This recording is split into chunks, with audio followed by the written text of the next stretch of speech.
Good morning, good afternoon, good evening, maybe. I guess, yeah, some of you on the East Coast and abroad. Welcome to the RHMax channel. This is boy Max. We got a good show today. I gotta say, uh, David Feeder. David Feeder is here, everyone. I definitely have been meaning to have a conversation with him for a while. I'm glad he could come on the show, and we are going to talk about PulseChain. He's like one of the number one validators on the test net, which I've made translate over to the main net, I imagine. Of course, Hedron and some of his engagement there, and longevity. Yeah, he is a fan. I'm a fan. We all want to live forever, I hope. So talk about that as well. Say hi to the chat real quick. Jerry Oak Smith, Bobby Axelrod, couple of regulars, I gotta say. Crypto Sloth, always in the house. I appreciate it, man. Yeah, share the link, everyone.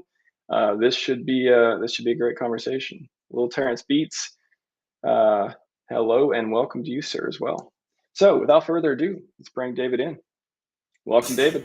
Hey, how's it going? Thanks for having me. Appreciate it. It is going, man. I'm pumped. I just went outside. I ran a little bit, got some exercise, and I was like, I got some energy for David today. Gonna make it happen. Man. Totally. That's awesome. Yeah, man. I mean, not every day you got hope to live forever, right? I know, right? And you actually have a chance, right? Where you might actually be able to pull it off. That's something unique. We're going to get into it definitely about some of the therapies that may exist in our lifetime, because you got to sit down with the man himself, Aubrey de Grey. A lot of us are fans of him in the community, especially knowing about him through Richard. We know the sins, $27 million for charity. Haven't heard that 100 times, have you? It is true, and that happened. And yeah, we're funding medical research to make everyone live longer. How much better does it get than more life, more time, more time with your loved ones, more time to do awesome stuff, all that good stuff. Yes, and high quality time too. That's important. It's like, yes. It's not just more time. It's you're still in good shape for all those years to come. That's a big part of it too, which is really exciting. Yes, increasing your health span, not just your lifespan. You don't want to be crippled up in a chair for 100 years. You want to be out, at least give it maybe a light jog, maybe not a full jog, but a light jog, and still, cognitive ability. You want to be, you want to be somewhat at the best you can be when you're 150, and we're gonna try to make that happen. Yeah. Oh yeah. Cool. Before we get into living forever, let's talk about you, man. I gotta say, we've had a few conversations on Twitter. It's the first time I think we got to talk face to face, so to speak, digitally. Yeah. So at least myself, I know plenty of people know about you already, what you've done and Hedron community and otherwise. But yeah, you want to give an introduction? What you've been doing in the community, your roles in Hedron, all the things in crypto. Yeah, totally. Yeah. So, I've been in crypto for a long time, but I was watching Richard since before Hex came out, and I found him in 2017, and then we had the 2018 crash, and he called the top, and then we had the bear market. And then he got the idea for Hex. And then we waited 2 years, and then Hex launched. I was there at the beginning on day one. I FOMO'd in, threw in my Ethereum on day one, didn't listen to Richard, made that mistake. I remember him talking about that on the stream. He's like, guys, you may not want to FOMO day one. I remember that. I couldn't resist. I couldn't help. You know what I mean? That Ethereum was burning a hole in my pocket. So, mm-hmm. I dollar cost average. Yeah, totally. And what I did was every paycheck, every 2 weeks after that, just $100 or $200, just a little bit. I didn't have a lot of money, 2 years ago. I was just dollar cost averaging with spare pocket change almost, instead of buying I wish we could do that today. But into Hex directly. We're not doing it on setting up recurring transfers on Coinbase to get Ethereum, transferring it to Uniswap and doing. I wish we had that today where you just, in a heartbeat, I know thousands of people at least that would set up reoccurring Hex buys and just take all that, put all that buy pressure on the price. Yeah, we will have it. I think so too. Absolutely. And then instead of people wasting their money on a 401k, just take that same $100 or whatever it is and just redirect it into PulseChain, or Hex, whichever. 6% of your paycheck or whatever you're doing, put it into PulseChain, put it into Hex and things like that. Not financial advice, not tax advice, no professional advice whatsoever. But hey, look at the numbers yourself. It may make sense to you. Yeah, pretty much.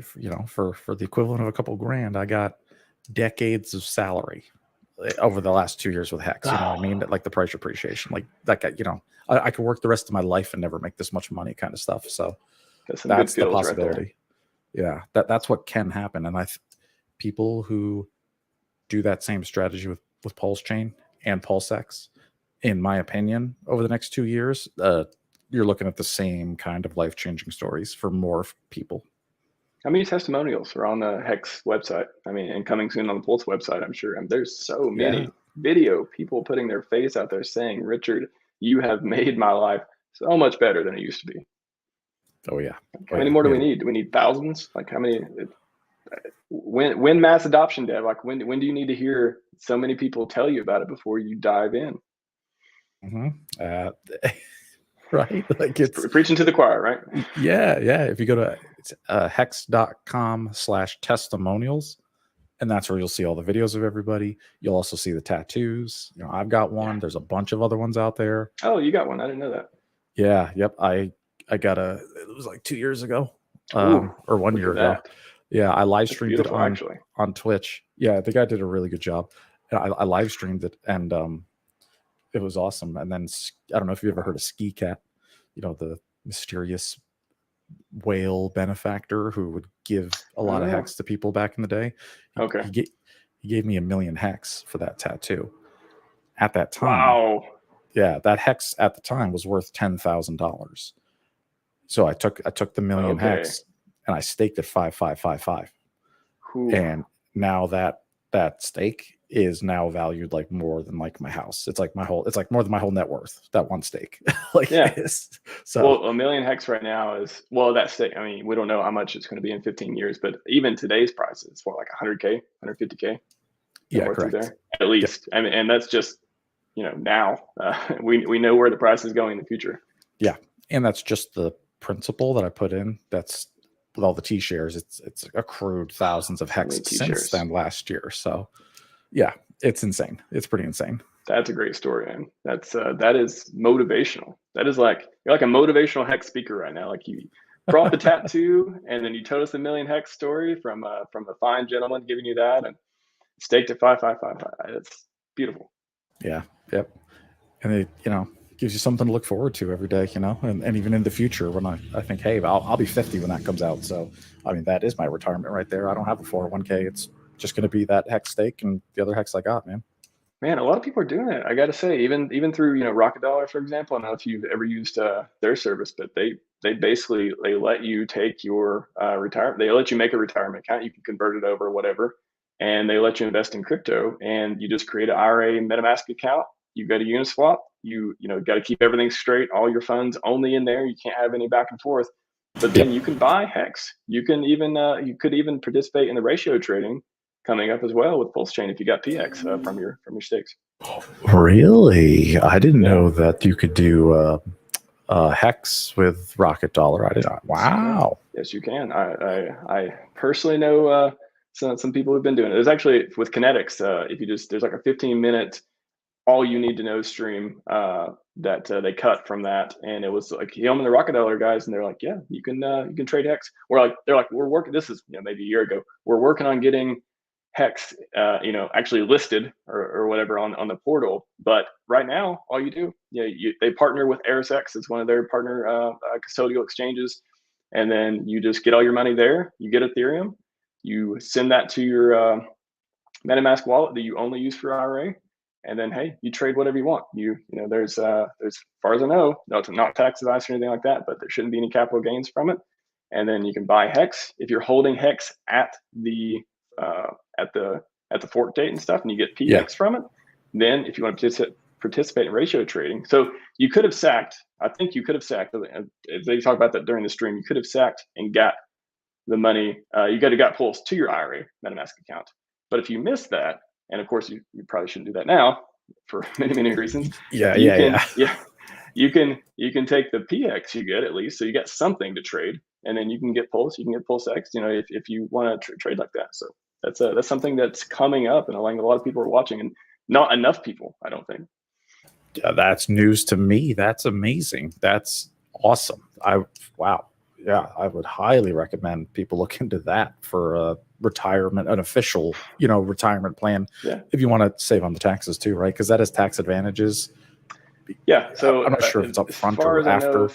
59 and a half, you shouldn't touch it until 59 and a half unless you pay penalties and then you pay the full tax and all that stuff. It's from what I understand. But hey, if you're looking for retirement, and again, if you want to take your retirement assets and put it in a high risk, high reward cryptocurrency market, and the most appreciating ones, the fastest appreciating ones ever in the world, and more soon to come apparently, Yep. then hey, to me it's a no-brainer. Again, don't put your life savings, don't do all this stuff, don't invest more than you can afford to lose. But hey, if Yeah. you're looking for another outlet to get into crypto and especially get into the Richard Heart ecosystem, hey, I would say check out Rocket Dollar. Definitely not getting paid anything. I just love what they're doing and all the products that they're coming out with too. And if you talk to them on the phone and stuff, and you say, hey, I want to get Hex, well, they know Hex. There's enough Hexicans who have talked to them on the phone, and they are like, hey, you mentioned, hey, I want to get Hex, and oh yeah, no problem. Here's what, like, they talk to you like this is the 100th time they heard this before, so they know what's up. Wild. They know That is crazy. They actually have know who Hexicans are and be like, oh yeah, we've done this before. Like, absolutely. Wow, that's freaking cool, man. That's Absolutely. so bullish, dude. I didn't even know that freaking existed. That's wild. Wow, I like that. That's why we're here, to learn and grow together. Let's do it. Yeah, man. Dang, that actually makes me almost want to get a official retirement plan again. Because I'll tell you what, I liquidated my 401k back for Hex back in 2 years ago, and it was a great decision. Worked out great for me, but now I don't You're not have alone, sir. Now I don't have a 401k, and I don't even contribute. And my HR director at work looks at me like I'm strange, but it's like, hey, don't worry about it. You're like, I don't need those baby gains, sir. Yeah. Have you heard of Hex.com? Yeah, no, it's. I mean, if you're going down this rabbit hole and you're in the Richard Heart ecosystem, these are opportunities that are at the table, and whether you take advantage of them or not are up to you. But I'm glad more people are getting to know about this, because it takes a little bit of work. It's really not that hard of a process. Maybe it takes a week or two. They actually put all the pieces that are put together pretty nicely. Like they're like super good at support. They help you through the whole process, and they create the Colorado LLC, all that stuff. Hey, they get it done for you, and I was surprised. And then you just you pay whatever maintenance fee every year, and you just forget about it and just say, hey, my future self, my retired self, the older version of me, the one that's only going to be middle aged because we're going to live to be 150, right? Maybe quarter aged. That'd be awesome, is going to be very happy with previous me, right? Absolutely. Oh yeah. And even your family at that point, man, especially when you're talking 15, 20 years from now, 25 years from now, it's like, that's so far into the future. We can't even predict what's going to happen as far as the crypto market and products and what'll be new and what other chains come out. And I mean, that's a long time. I'll make one prediction. It's not going to zero. Oh yeah. Oh, I completely agree. That's a good one. Yeah, that's a good one. That's a safe bet. Yeah. All right. Completely derailed your origin story though. I think you were at you found Richard. So what year did you find Richard, by the way? I don't recall. I mean, I remember his original videos, like the self-help ones, basically. And okay. And when he was doing his original crypto ones way back in the day, I think the first place I might have ever seen him was actually on Max Kaiser, because they interviewed each other during the Bitcoin Cash fork when that split off of Bitcoin. Mm-hmm. I remember them talking about it. It was Max Kaiser and Richard Heart, and at the time they were both Bitcoin maxis, pretty much. Even Max Kaiser himself back then, though, wasn't as crazy as he is today. Like, he's insane now, but back then he was much more, calm and more rational about it. So yeah, I remember it goes back. It goes way back. And then okay, so that was so Bitcoin Cash happened in what, 2017? I want to say. I think so. Yeah. Yeah. I started watching him I think around 2017. Found out about him through some friend came to I met at a party, and was like, yeah, you hear about this Richard Heart? He was shit talking Ethereum and said it's got all this attack surface, and it's all these things. And I'm like, really? I don't think it's that bad. I have a background in I've worked in big tech for a long time. I'm technically minded, coding, stuff like that. So I'm like, no, Ethereum seems fine. It's doing pretty well. So I just went and watched all self-development first, and then I saw a couple of the crypto videos. And I just could not stop watching it. Man, this guy's so interesting, and like I think at the time I wanted to get into long form, podcasts and listening and things like that. So it was just like perfect timing for me of just this journey of consuming information, learning about crypto because I was new to it at the time, and he just ticked all the boxes. I was like, yeah, I want to listen to this guy. He sounds very smart. He's not just in crypto but in life. Like his books, Scivive. Like remember, Scivive was like unreadable, just about. It was like unedited. I remember printing it out, trying to read it on the airplane during travel trips. I'm just like, this is so hard, but I know there's good information in this. I have to keep going. And I think I almost finished Scivive, the unedited version. I was like, okay, I'll wait. He keeps telling people he's going to get it edited. I'll just wait for a little bit. And then I kept waiting and waiting. Then the audiobook came out. I was like, oh my God, I can actually consume this whole thing now. Like there's a slight robot voice, but it's not terrible robot voice. And then a wild SJ just murdered all of it. She's like, we're bringing Scivive to the masses with my beautiful, like good listening voice. And it took off from there. But anyways, I started listening to him very early and just got consumed with it. And I was like, if I'm going to pick one guy in crypto to follow, it's not going to be the Cardano guy. It's not going to be Vitalik. It's going to be Richard Heart. Good choice, right? Hey, working out so far. I don't think it's going down anytime soon. And you're right. Like his videos back then were like some of them up to 8 hours long. And he would tell us things about in the dark with long hair. Yeah. It was darkness. There was like minimal restroom breaks. It was amazing. Yeah, it was hardcore. And he would tell us things about crypto that nobody else did. Nobody else knew. Everybody watching, you were hearing stuff for the first time. Like even when he made Hart's Law, where Richard sort of figured out that two coins in a trading pair, they pull, because of that pair, it pulls their prices together. They're kind of bonded. That's never heard of that until Richard. So yeah, a lot of learning. I've found 99% of the time, I can't even think of an example where it's not true. If you just do what Richard says, you're going to make a lot of money and you're going to have a good time. When he says, don't FOMO day one, he says, maybe you should sacrifice for this. Maybe you should try this. Maybe you should care more about price than technology. Yeah. Yep. Yeah. Market cap's a vanity metric. Don't trust the ranking sites. Like everything becomes true, and he's the one who you can listen to over and over and over. And for me, at least, I look at it as I can't watch his like fashion shows over and over and over. But when he talks about technical stuff over and over and over, I'm just, I've watched hundreds of hours. I've sought out as much content as I can, stuff he hasn't posted before, podcasts that he never even talked about because they weren't with well-known people or whatever. And these things, you hear them over and over and over, and it really reinforces the concepts and the ideas, and you don't forget once you hear it. And even if you don't go apply it, if you just hear something 100 times, you're not going to forget. And when it comes up and you need to use it, it's going to be right there. It's going to be in the back of your mind. So that's another underrated thing that Richard does. If you watch him over and over and over, he says a lot of the same things. They're all good things, but it's reinforcing. If you keep listening to it, you're gonna be smarter for it. Yes. Yeah. The repetition helps. It really kind of gets it in there, so it really sticks in the brain, and it's also good for the new people because there are a lot of people watching who've never tuned in before. So they're just seeing it for the first time. Maybe I've heard it 100 times, but hey, it's still good stuff. And, I can repeat it too now. So good. You can repeat it, and he wants to make more people like himself. Right. I mean, it's not a Jesus Christ thing. It's just like if he has these healthy ideals, he wants to popularize all these things. And if he makes a tribe, if he has a community that he talks to and knows what he's about, knows the mission, and keeps driving towards that just makes the whole mission more powerful and go forward. And he even said it before. He's not. If you get tired of listening and hearing the same stuff from him a lot of times, it's not. Keep in mind, it's not for you. Like. You're already in. He said this before. You're already in. You're already a fan. You ain't going away. He can do 500 fashion shows. I still ain't going away. So he's in there, trying to educate the new people. A lot of people, I'm sure every stream, I would actually like to see the metrics. I wonder if YouTube can show him that or show us that of the people who have never seen it before. Okay. Or never clicked on one of his videos before, something like that.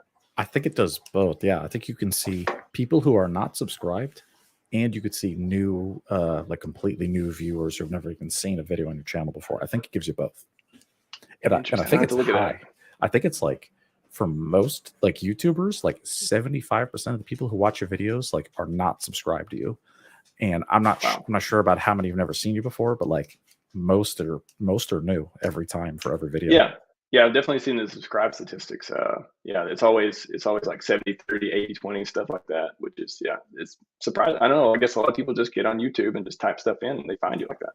I know, right? They don't subscribe to like amazing channels. It's so bizarre.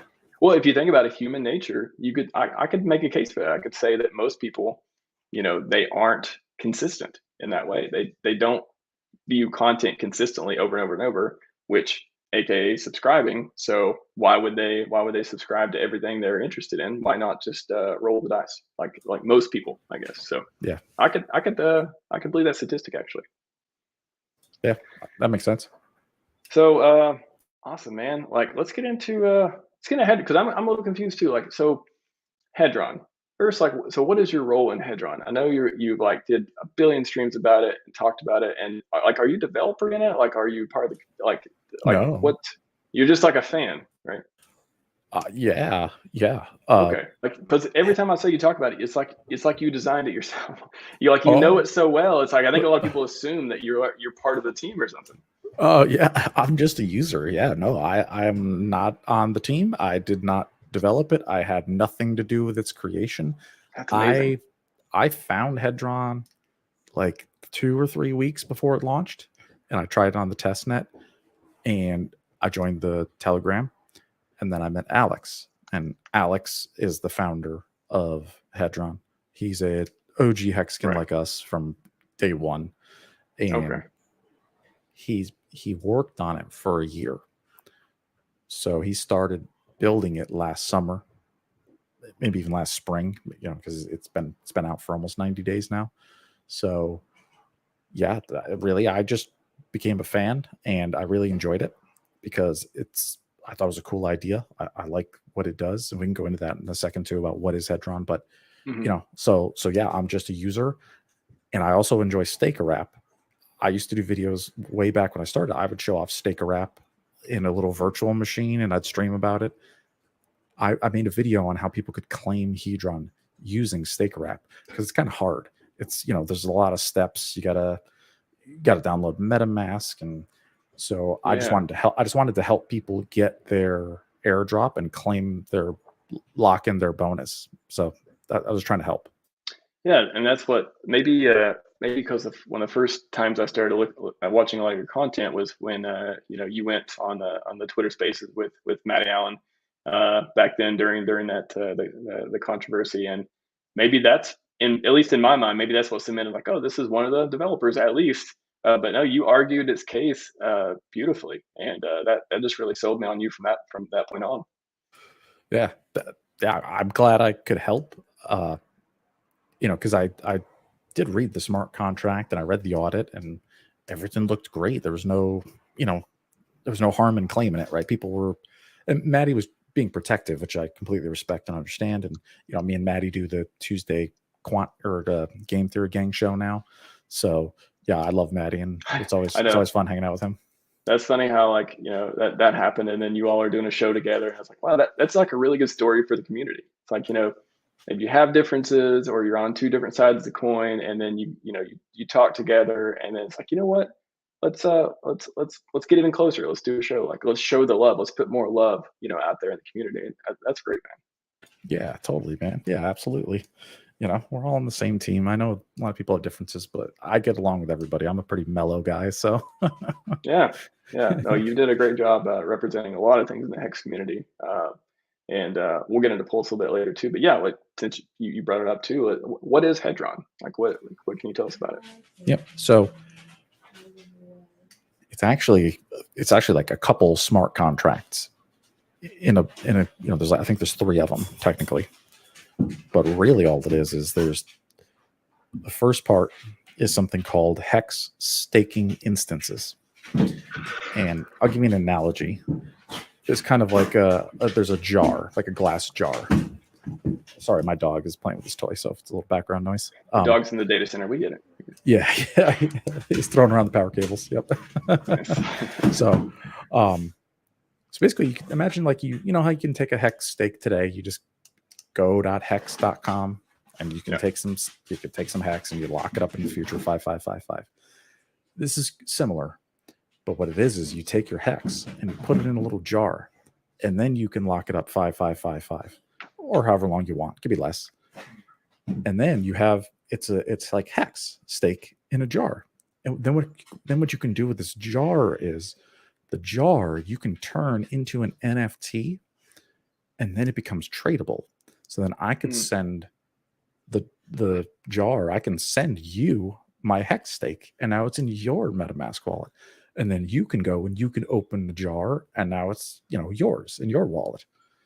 So that's so this really kind of cool. solved the problem, because so you could make a stake on a MetaMask account with a private key, and then sell it to someone, however you want, and then they'll have it. But this is like, instead of doing that, like that's like, a whole bunch of moving parts. Instead of doing that, you put it in this jar, you basically make an NFT, and then you trade it like you would any other NFT or tokens. Yep, pretty much. Yep. Very cool. So now with that technology, with these HSIs, now you can transfer a hex stake from one wallet to another. It doesn't but that's it for that part, right? That's all it does. So the stake is locked. That's in for the 5555.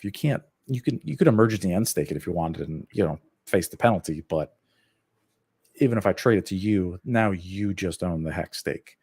So because there was some people were talking about how they thought it was going to be pretty bearish for the price, and I think it was kind of bullish because I think it just took a bunch of hex off the market. It put them in the people made more stakes because of it. So I think it was cool and fine. So that's one. So that's like the main function of Hedron. Then there's also the coin itself. So Hedron is an ERC20 token, and you can get these tokens every day for free for how many T shares you have. So it's actually based on your B shares. For every one B share, which is 1,000th of a T share, for every one of those you have, you get one Hedron every day. And you can go and you can mint them, and then it gives you your Hedron. And that's cool. So that's how you can mine it. And then this is where it gets advanced. This is like where it gets into advanced users only, and you could do some damage here. Warning, with galaxy brains. Yeah. This is like where it's like, all right, you got to be careful here. So what you can do is with those hex jars, with your stake locked up in there, you can pre-mint or pre-mine all of your Hedron, and it'll give it to you now as a loan. So you're basically, if you, instead of waiting the 555, it's like, I'll have all my Hedron now. And then you have to pay it back monthly. You have to pay back your loan because you borrowed it ahead of time. So here's what happens. If you don't pay your loan, if you don't pay back the Hedron every 30 days, if you're delinquent for 3 months, what happens is your jar with all that hex that you had inside of it, that gets taken away from you and sent to the auction house. And then other people can bid on those jars using Hedron. So theoretically, if you didn't pay your bill and your hex jar got repossessed, some other Hedron whale or anybody who wanted can go to the auction house and start bidding on it, and you might lose your jar. So interesting. That's where it gets really advanced, is when do you want to borrow? Then you got to pay it back. You don't want to get liquidated. And then you've got people who are going to be on the auction house trying to snipe bids and buy these jars for hopefully less than what they cost. Yeah, I saw you talked about, you were excited about that recently because there were some coming up. Yeah, there's already a jar like coming up, man. It's like 30 grand worth of hex. The opening bid is $300 worth of Hedron. That's how the bidding's going to start. So man, if it's like 2 a.m. on like a Sunday and everybody's sleeping and passed out, you might be able to go on there and snipe a hex stake for a fraction of the cost. It might cost you a couple grand, and you could end up buying a multi-$1,000 hex stake. So it's I'm super bullish on that. Once the auction house opens, I will speculate and predict that the price of Hedron will definitely start to increase because people are going to want it once they realize they can use it at the auction house. So is that the biggest fundamental for Hedron? Is the auction house aspect? In my opinion, yeah. Because if I want to buy those hex jars. I want to buy those because I'm minting my own Hedron every day for all my T shares and B shares. So I've got all this free Hedron. So yeah, I can't wait to spend it at the auction house. And then the winner, whoever wins the jar in the auction house, whatever they spent, all that Hedron that they put in to buy it, that gets burnt and deleted. So if it was a very big, expensive, like $20,000 of Hedron goes into the auction house to win a hex stake, then boom, that Hedron's deleted. So over time, you're going to see Hedron being burnt and burnt and burnt. So that's bullish too. Wow. Yeah, because there's quite a bit of it. So I guess the more auctions they are, the more is burned. Yeah. And the bigger the prices are, the more that's burned. Yeah. So that's kind of like combating the bonus rounds, I guess, too, because there's people got in the first week or so, they got a 10x. What the people are getting now are at like a 1x or 2x. Or that's almost over. Yep. Yeah. Wow. Very interesting. So got a question here. KFK said that you can't claim Hedron after you end the stake, and no one said anything on that show. So you can't claim Hedron. Yeah, you going to address that? Yep. So it's true. You can only mint Hedron while your hex stake is still active. Yep. But there's a trick. You can take a hex stake and you can put it in good accounting, and you can mint your last day of Hedron. But if you have a hex stake and you unlock it and you undo your hex stake, but you didn't mint your Hedron first, your stake is gone because you ended it. So now when you go to Hedron, it's vanished. So you got to mint your Hedron before you end your hex stake. Okay. And is there any I think the question I had on Hedron was, the only thing I didn't quite understand is people say, oh, just claim the bonus now and wait later to mint it. So what is the strategy for, why wouldn't you just mint it? Say you got a 5, 10, 15-year stake. Why wouldn't you mint it every year, for example? Is that just the tax implications of whatever, you need to keep more records of that kind of stuff, or like what is the benefit into never minting it until the last day, or good accounting to get the last day in versus minting it periodically throughout your stakes? Yeah, that's a great question. This is a little like a little known feature of Hedron. If people borrow Hedron against their jars and they pre-mint all their Hedron, if more than half of all the Hedron existence is borrowed Hedron, then that kicks in something called the AMR bonus. And what that does is it gives everybody a Hedron minting bonus because more than half the supply is borrowed. So what happens is if you go to mint your Hedron, there's an additional multiplier. And the more of the supply that's borrowed, let's say it's like 75% of all the Hedron in existence actually came from borrowed jars, then everybody who goes to mint your Hedron on that day, you're going to get a ridiculous bonus. I forget the numbers that it could max out at, but it's a lot. It's like it's multiples. So that's one reason why people aren't waiting to mint, and they only claimed because they're hoping that this bonus kicks in the future, maybe in a couple of years. I find it very unlikely, to be honest. I don't think it's ever going to turn on because so much has already been quite minted. A bit. Yeah, and they'll never catch up because borrowing does not give you the 10x bonus. So all the guys like me who claimed all their hex stakes in like day one, I got a 10x bonus forever. So like I can mint more Hedron than like people will ever be able to borrow like ever. So like nice. So I would never count on the AMR bonus. I don't think it's ever going to activate, but it could happen. Who knows? Okay, so that's one reason people may be thinking that. Otherwise, yeah, it's just like, why not? Otherwise, whenever you want.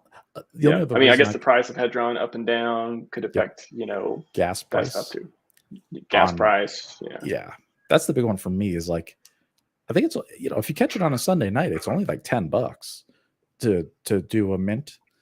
So that's not bad, but it's not great. If I got like, 100 hex stakes times $10, that's $1,000. And then like what I got, like maybe I made $1,000 a Hedron, maybe, Yeah, so I see myself doing that too, like looking at, okay, what's the Hedron price? How much can I mint? How much is gas right now? And like making that kind of decision. So, yeah. And then you're like, oh shit, that gas is like 50% of my like profit or margin. You're like, yeah, that's not worth it, man. That's, PulseChain yeah. though is going to change that. I'm very bullish for Hedron on PulseChain because you can mint every day and it'll cost you like dust, like a fraction of a Ooh, fraction of a penny. So I'll just keep that's a good mining point. Hedron, keep minting every 24 hours, mint and mint and mint, and then swap or maybe provide liquidity on PulseX perhaps, so I can mine Wow. incentive token. I think PulseChain is really going to turn Hedron around as far as price goes and usability. Wow. That's something I haven't heard before. That's very interesting. Will Hedron have staking? Jila32 asks. Not officially from the like Hedron.pro website because it's finished, right? The Hedron is complete. It's a done product, but somebody else could make a different website that has some other mechanic or smart contract that asks you to stake Hedron.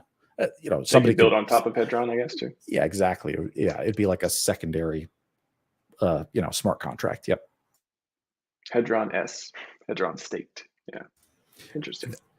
And then it's like, does that give you another coin? Like, you stake your Hedron, Yeah. and then does that give you another Well, coin? But hey, what do you that's do the with trend, that? right? Like, it's not going to give you Hedron because it doesn't want you to sell Hedron. It's going to give you, the other token. Right. So it's just like, Such it's tokens all the way up. yes. Well, it's all to relieve sell pressure. So, I think these ideas, these pumpamentals, I think Richard has popularized pumpamentals and everything in the ecosystem. You see, even with even with Mintra, right? You can, when you stake there, you don't earn Mintra, you earn PLS, right? Yes. So Correct. they Yep. don't want you to sell the Mintra token. They want you to, sell Lock it up. something else. So I don't And think that's going smart. away. Totally. It's not going away. I think it's a great idea. It's bullish for coins like that, that makes them more valuable. Exactly. So you got a couple. I'm just looking at the chats. Hey, chat, you guys are killing over here. Appreciate it. Doug Griffiths, Jerry Oaksmith in the house. We got Cryptogonal. Ooh, I like that. BRS. Yeah, appreciate it. Share the link, guys. Guys and girls in the audience, please share the link. Get some people in here because we got some blazing conversation going with David Feeder here. VRS asks, how do you see the risk of impermanent loss on the PLS/PLSX pair? Well, it depends on what the price does. But I'll tell you my prediction, my speculation is that in that ratio, like Pulse is going to go up and PulseX is going to go down. So for every Pulse you have, you're going to be able to buy more and more PulseX over time. I don't know how long. I don't know what ratio it's going to be, but like the impermanent loss in that pair, if you add liquidity to those, in the end, you're going to walk away with more PulseX coins. As long as you're cool with that, that's fine. It's not even that big of a deal because you could do single-sided staking with PulseX. So honestly, they're both great coins. It's a win-win. But I do expect you will get impermanent loss and you'll end up with more PulseX. Interesting point. And that's a guess. We don't know what the price action is going to do. It could be, there's no guarantee, but like most likely that's what's going to happen. Can you explain impermanent loss just for folks who are not familiar with it? Yeah, it's like basically you would have been better off just holding the two coins, or in this case, just holding Pulse. Because what happens is you're putting in PulseX and you're putting in Pulse, and then you're letting people trade with your coins. But what happens is as the price of Pulse goes higher, the price of PulseX goes down. And you, as the liquidity provider, you end up with more of the lower value coin because of the way the trading works. So you're giving up your Pulse as it's going up and you're gaining more PulseX as it's going down. That's impermanent loss. Like you really lost money. You would have been better off not doing it at all.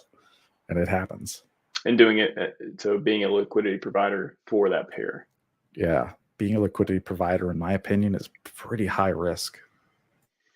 Yeah, I mean, we've kind of seen that with. I mean, does that apply to like Terra Luna? In that part too? It wasn't that part of it. I mean, I guess Oh yeah, maybe. Yeah, yeah, everybody who had their stuff in any kind of pool, they all got wrecked too. Yeah.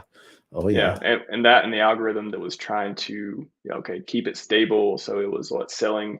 It was basically inflating Luna to try to keep the price stable for the stable Yes. coin. So Yep. So they're printing more, and then they're selling it, and then they print more, they sell it, and it was just a death spiral. Yep. death spiral. Wow. Yeah. So, yeah. So for me personally, I do not like being a liquidity provider, and I do not enjoy it.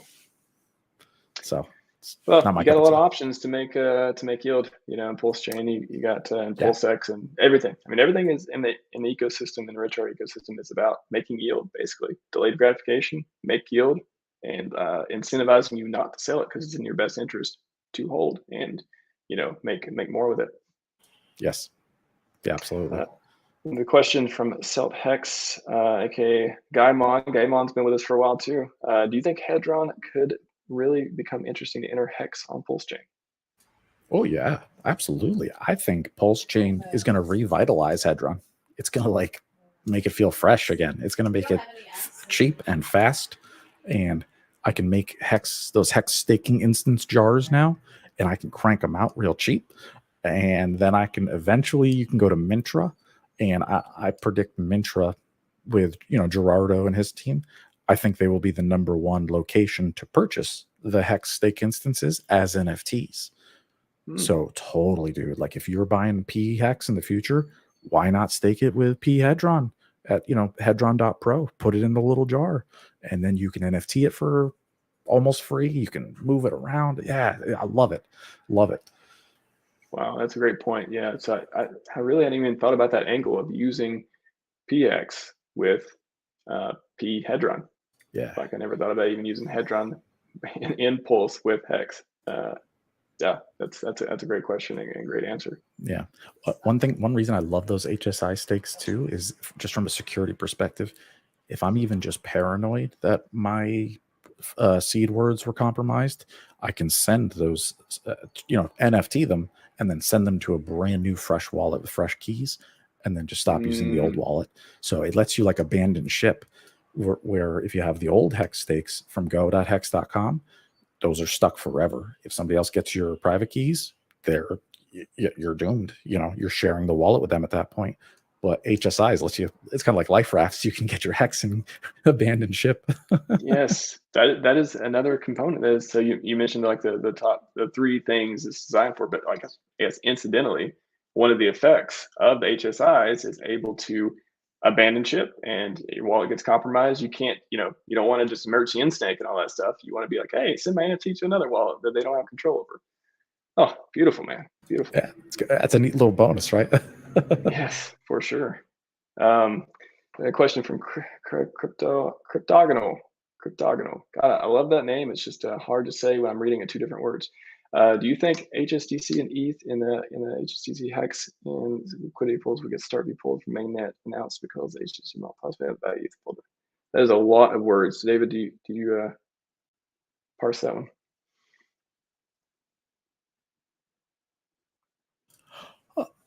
I lose it at the end there. This is because of USDC possibly not having value and ETH being 1-to-1.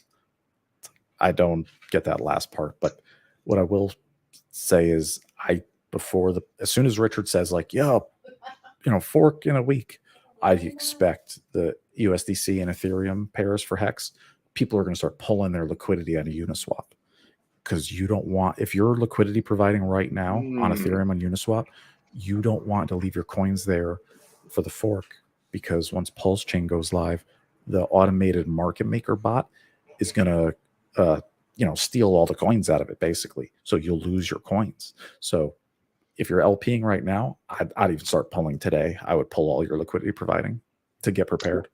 What does that do for the price of Hex then? Is that good or bad? It should not affect it in Pulse terms, because what the bot does is it like prints a whole bunch of Pulse and it shoves it in, and then it sucks out the coins, because it's trying to balance the number versus Ethereum. Well, we for have eHex, though, I'm saying if a bunch of people start pulling liquidity for Hex at that point. oh, it increases volatility. Like basically you'll see huge price moves before the fork, because if like somebody buys $100,000 worth of Hex, oh, it goes way up. If somebody sells, oh, it goes way down. So Hex will just start making giant candles. Wow. And that, so the people do that is a strategy near PulseChain launch for people to pull liquidity from the Hex pair, from the ETH pair, from the USDC pair, like all the liquidity in preparation, because they don't want to be diluted on PulseChain for it. Yeah. If you Wow. are an LP, yeah, it's time to start pulling, because you got to get ready. Yeah, you don't want to be left in there when the time comes. I knew it was going to get crazy, but man, that's like another level of crazy, the liquidity crisis, if you will. Yeah. Temporarily, right? Because they're going to put it back afterwards, like one would imagine. I speculate that most of that liquidity, hopefully, will actually come to the bridge and then bridge into PulseChain and then go into a PulseX exchange versus old Uniswap. We're going to abandon Uniswap and pull all of our cash. Be like, all right, we're out of here, guys. Like, screw this place. We're going to the new, the new exchange in PulseChain town. Wow. Okay. Man, that's another angle that I don't think anyone is talking about. I've heard anyone talk about that liquidity crisis upcoming for during when PulseChain when the fork happens, up to the fork, and then the movement from Uniswap to PulseX. Then Totally. yeah, And I think with incentive token and PulseX just being so cheap, and the gas fees in PulseChain, I expect even other regular Ethereum bros to start abandoning ship, because they're like, hey, I can go to this other chain and use this exchange for a fraction of the cost, and it's got all the coins I want. That's awesome. So I expect there to be an exodus from Uniswap over to PulseChain. Yeah, for sure. wow, that's going to be huge if so. Yeah. Oh, speaking of Hedron, actually, I have another warning before the fork to prepare. If you have those HSI stakes and you turned it into an NFT and then you put it on OpenSea.io for sale, you don't leave them there. You want to take your NFTs off of OpenSea and delist them and make sure that there's no open auction running. Because if the PulseChain fork happens, your NFT is going to be stuck in the OpenSea smart contract, and they're not going to support PulseChain at first, and your stuff's going to be frozen and locked. So make sure, and you can even take your NFT hex stake jars and you can actually un-NFT them and de-tokenize them, and that's the safest before the fork. Yeah, you can do all that through the Hedron.pro/app interface. It's got all the boxes and drop downs and stuff that show you how to jar it, unjar it. What is it? The nomenclature is tokenize. Tokenize, yeah, tokenize and untokenize. Yep. Gotcha. Very interesting, man. Wow. Yeah, so that's something to do in preparation. Get them all untokenized for safety. Yeah.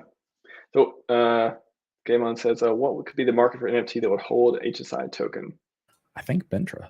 I expect them to be number one volume on PulseChain, just based on their sacrifice size. They raised a lot of money. Gerardo's a great guy.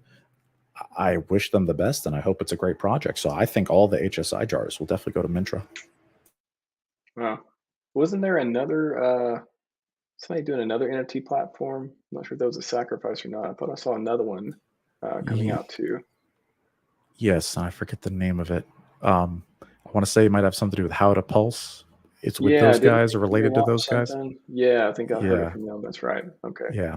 So there may be competition for Mintra. We'll see. Yeah, choice is good. As a consumer, I love it. Yeah. Just not OpenSea for if you want to make sure you get those on Pulse, right? Yeah. Pulse is not going to be supported on OpenSea initially, at least. We don't suspect. Yeah, I mean, they have mentioned it. I would not expect them to. I would not expect OpenSea to come over to PulseChain and abandon Ethereum. I think they've. And made the next too much day, money. Coinbase will support Pulse as well. Right. Oh, that would be wild. Yeah.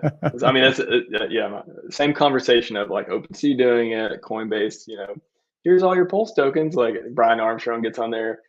well, we decided, just like Bitcoin Cash, we decided to give you the coins. We're like, oh my gosh, Brian Dude, Armstrong, you're the best guy ever. that would be the craziest day of our lives, man. That would be nuts, dude. It would. Richard gets on there with Brian Armstrong like 10 minutes later on the live stream. Oh my god. Oh, that would be. That'd be epic. That would be absolutely epic. What's past face ripping? Like, is there something like skeleton busting? Like, yeah, that would be pulverizing. insane. Pulverizing. Major bodily harm, but it feels so good. Yeah. That's how many G's the rocket ship would have to the freaking moon, dude. Yeah, yeah. pretty much. If you would hold on to a rocket ship, this is what it feels like. Yeah. That's a good analogy, actually. That might be the thumbnail for that one right there. Wow. I mean, I'm hopeful that Coinbase and especially Center, the guys who make the USDC, I'm hopeful they support PulseChain. They might. They did Avalanche. Why not PulseChain? Yeah. So Avalanche, was that a fork that also kept some coins, or what was that about? I think it's an EVM, like Ethereum virtual machine, but I do not think they copied any system state. I think it's like Matic or Binance. It was empty and they loaded their own stuff. Gotcha. Okay. But it's in that family. The family of maybe support. Well, we'll see. Yeah. So I want to get into Pulse validation, testnet. Like, tell us, how do you become a validator on PulseChain? So to become a validator, all you really need is a server, preferably Linux. You're going to run Linux Ubuntu or whatever your favorite flavor of Linux is, and then you're going to go to the gitlab.com/pulsechain.com, and there's some directions and tutorials there on how to install the software. It's easy. It's mostly made with Docker. Docker is a containerization, like virtualization software for Linux. So it kind of lets you run a computer on a computer. So it's really easy. All you do is you go into Linux, you download Docker, then on GitLab, you run the commands. Docker automatically downloads the latest image that Shane, the head dev for the PulseChain, he makes them. So my server just reaches out on the internet, grabs his golden image that he's already made, downloads it, and then it starts running the server. Then it's just some commands, right? You just do it in the terminal. It's a couple commands. Boom. Then what happens behind the scene is my server then it's reaching out to the other validators and nodes, non-validator nodes, and it says, hey guys, give me the blockchain. So I start downloading the blockchain. That takes about 2 or 3 days. Once my server's fully downloaded the whole blockchain, which is going to be all of Ethereum, and then the PulseChain that we're starting, then I'm a validator. So my server, once I'm fully sunk up, then I join the rotation of the 33 validators, and I take turns. We all take turns mining the new blocks every 3 seconds. So you said 33 validators. You need to meet some requirements to be in that group? All you need is the most amount of votes, and one pulse is 1 vote. So let's say there's 10 people that go do exactly what you said, set up nodes right now. Would they be participating in the system? Would they be part? Is it like capped at 33, or do they have to say, hey, everyone go vote for our validators, and hopefully we get enough votes to get in to make the cut? Yeah, you gotta. Yeah, they're even right now in testnet. There are like 300 validators registered and ready to go. But only the top 33 actually get to mine the blocks, because you got to have the most votes. The top 33 votes, whoever gets the most money voted to them or Pulse voted to them, that's every day. It's, every day, like the system checks and it recounts. It says, okay, who's the top 33? And then those guys are in. If somebody changes position, let's say you drop down to 34, the next day when it does the recheck, it'll kick out the 34th guy and just the top 33. So it's all depending on. You have to hold so much pulse. It doesn't. There's no like limit. There's no minimum. It's just who's got the most and top 33. The most vote. So the deciding factor is the most votes. Yeah. So like, let me give you like in testnet right now, I have 220 billion Pulse voted for me. The number 2 guy only has 80 billion. The number 3 guy So only they has vote 70. with their money. Yeah, you vote with your money. Yeah, you literally, one Pulse is one vote. Yeah, you're voting with your wallet. So yeah, so like I got 220 billion voted for me, and then so on down from there. Very interesting. Okay, and then you kick it off, and you got to make sure it doesn't go down, or you may slip down the ranks and stuff. Like, is there a lot of do you need a lot of CPU power? For example, if you're using Amazon AWS EC2 instances, is that gonna is it gonna rack up a bill? Like, do you kind of like weigh how much being a validator pays versus how much capex you have? Yeah, the capex, opex, all that. Yeah, the most important part is your hard drives, the speed of your hard drives. How many IOPS can you do? Because saving and writing the blockchain and reading the blockchain, that's the struggle. You don't need that much CPU. You don't need that much RAM. Like, it's pretty modest, actually. You could run this on pretty much a Dell regular server, like a Xenon processor, 16 gigs of RAM. But what you want those nice Samsung Pro M.2 solid state hard drives. It looks like a little stick of gum, little laptop ones. Those are fast. Those hard drives are fast. So I got a server that has those M.2 slots on the motherboard. So I put those Samsung Pros right on the MOBO for my hard drives. Man, that thing is lightning quick. So that's all you'd need. Like, that's the part that really is the secret sauce of the hardware. Must have an SSD, at least, like some kind of SSD, or like a nice one. Yeah, minimum. So, and that's the bottleneck. As long as you do that, you could probably run this on a freaking desktop, to be honest with you. Like, it's, any junk computer will do it, but as long as you got those hard drives. So, but then you got to worry about redundancy, fiber internet, power, firewalls, backup hardware. What if it blows up? You got a spare, stuff like that. So, okay. Is there any, you talked about the, security and stuff too. Is it, and that's one of my specialties. Just curious, like, do validators getting hacked? Is that a thing that happens from time to time? Like, is there like, oh, validator get hacked, and it just drops down, and they're like, oh, now we're not in the rotation, they're losing money, all this stuff. You hear any stories about that? Or yeah, I think it's pretty low risk, because you don't really need any. There's no port forwards coming in. So I don't have to poke any holes in the firewall. For me personally, for security, I'm super paranoid. So like, I don't even have SSH open through my firewall, right? Like, you know what I mean? You're managing through like console. Yeah, or like I can't talk too much about my security, but from a remote location, I connect via VPN to the firewalls. I VPN in, and then I have access to the server on its local network. But like, there's no external connections without that VPN. And you mean you don't use the VPN at home for security? Right? Yeah. You use it to like get into another network and do stuff there. That's actually its use case. Yeah. I have this whole rant about VPNs, and like, so that it reminded me of that. Yeah. Okay. Yeah. No, I get it now. Yep. So this is interesting. If for non-validators, just for regular folks at home, if you'd like to help and participate, you can run a normal node that's not a validator, but you're helping us. It's just like Ethereum. You're running a full node. You're sharing the blockchain with the other nodes. You're just sharing your bandwidth and your hard drive space with the community. You're helping us. You're helping the PulseChain stay alive. For those folks, you can open a port on your firewall and you can forward it to the server, and it increases the amount of peers that you find. It makes it more robust. But for security on validators, we don't do that. We don't even open that port. So my validators and all the other validators, they are locked down tight, man. Like, you can't log in externally. There's really no way to hack it.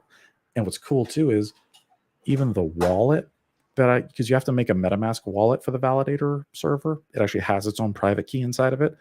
That has 0 pulse in it. So even if you hacked my validator, even if you stole my private keys, I don't care. It's empty because all the fees go to a different wallet, and I'll just make another server. So it's like, it's really like zero risk, man. Like none of us are going to get hacked. You're not going to lose your coins. Like yeah, because I could just wipe the thing and re-download Linux and everything for free. So it's easy. While you're talking about this, my security brain is just like coming up with these attack scenarios. So I'm thinking, okay, you could, if there's a bug, so on the validator, if you're using a client, you're probably not going to use a web browser, but hey, if you even use curl, use like all these programs to go out and talk to other systems. If there's a security vulnerability in one of the clients you're using over the network, that could be an attack vector. So you could, watch what you do, like don't allow external traffic as much as possible, or like, whitelist certain things like that.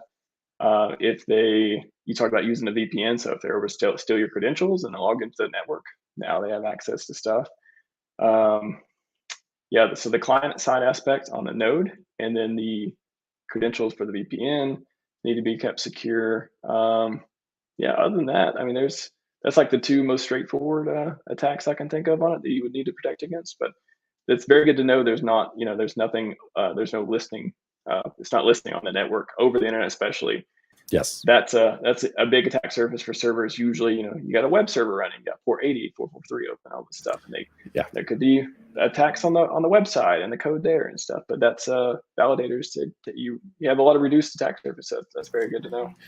Yeah, it helps. Even the program, what's it called? UFW in Linux, it's like Universal Firewall. Oh, yeah. That's how you configure the firewall. Yeah. You can set that to like no inbound allowed. So it's only like outbound from your box, and like it runs just fine. So it's pretty tight. It's not bad. Pretty secure. Yeah. Firewall, keep your stuff patched. Don't talk to websites, or don't talk to other servers that you don't trust. Yeah, there's some security 101 there. Yep. Cool. And with the Ubuntu, I'm subscribed to the I forget what the hell like live. It's called like Ubuntu Live patching. It's free if you sign up on Ubuntu on their website. My server it'll patch itself, even the Linux kernel, without needing to reboot. So I don't have any downtime. Live patch is legit. That's pretty cool. Yeah, that's the biggest pain. That's the biggest reason people don't patch, is they need to reboot something. With the server, you got to reboot the server because you got to load new patches if you're upgrading your kernel. You got to reboot your browser, or restart your browser if you're doing security patches on that, which you should always do, because that's the number one way people get hacked is out-of-date browser. Clicking on running an exe, clicking on a phishing email. Keep your stuff up to date. At least get rid of the stuff that's not like the trickery type attacks and then there's a whole other mindset to help with that. But live patch is legit. No, that's good, man. That's giving me some faith that running a validator is a little harder to screw up, I'll say, and it's a lot harder to hack than a lot of people might think, coming from the industry, if you know technology. Yeah, totally. And it's pretty low risk. And even if I go offline, the penalties for a validator, let's say I just lose internet, right? It's not a hack or anything. Maybe just fiber goes out. First, you get misdemeanors. Basically, what happens is after it takes 90 seconds, because it's 3-second blocks, and there's 33 validators, so it's actually 99 seconds for a rotation. So my server needs to be online within 99 seconds. If it's not, and my turn comes, but I'm not there, I get skipped, and you get what's called slashed. So it skips my turn, and somebody else gets my block, and then they keep going. After like a couple of those, like after like 10 minutes of you being offline, the system says, okay, you're offline. You've missed too many blocks. You're done for the day. And then you're just sort of stopped. You don't make any more money for the day. If you're still offline for like another hour or two, then you get what's called a felony. Then you are literally kicked out for like the rest of the day or multiple days. You might be like, I might be kicked out of rotation for 2 days, and then I have to wait for 48 hours, and then I get let back in. So that's the only penalty, is just you were losing future earnings, but the Pulse in our wallets will never be deleted. So there's no penalty. You don't lose money. We're just not making money. So there's really you're no not paying risk. a fine. You're just getting a day off of work. Yeah, exactly. Go home early today. Yeah. Go home early today. We're not paying you for the rest of the day, kind of thing. That's the worst that happens. So even if I do go offline, it's like, who cares? Like, it's not even that big of a deal. What would he do? We lost a couple hours of profit. Doesn't matter. 3 strikes, you're out, sir. Yeah. and that would be funny if that was a rule too. That would be funny. And then on the website, it tracks it. So you can see on every validator how many misdemeanors do they have, how many felonies, and how many blocks has it been since that last happened. Nice. Yeah, I saw that on some of the testnet the preview type stuff. That was pretty cool. It counts all the stats for validators. Yeah, Hey, totally. I had a question. Just going back to Hedron for a second. Sure. Hopefully, trying to answer Gayman's question.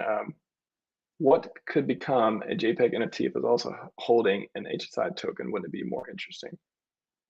I don't think, and David, correct me if I'm wrong, I don't think you can do, because the HSI token is an NFT essentially when you tokenize it. So there can't be a JPEG and a HSI token currently. There's no system to do that, right?